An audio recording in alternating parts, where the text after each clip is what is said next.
বাঙালি মধ্যবিত্তের সংস্কৃতি পরায়ণতা নিয়ে অনেক কথা বলা হয়েছে, অনেকজন বলেছেন, আমি আর বেশি বলছি না, সংক্ষেপে একটা কথা বলি।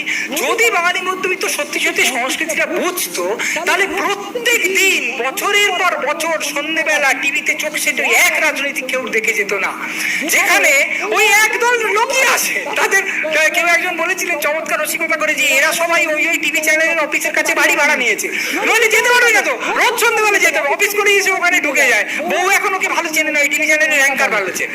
তা ওইখানে এক লোক এক কথা বলছে, আর বলবেই আর কি, তার তো একটা অবস্থান আছে, এক কথা বলে যাচ্ছে, সেইটাই দেখে যাচ্ছে, এবং বলার ভঙ্গির মধ্যে খুব একটা শিক্ষা বা সংস্কৃতি আছে বলেও মনে হয় না, কিন্তু সে ওইটা দেখছে আবার বলে, বাবা সত্যি সহ্য করা যায় না টিভিতে যা চলেছে, বলেই ওই সময় গিয়ে খুলে দেয়।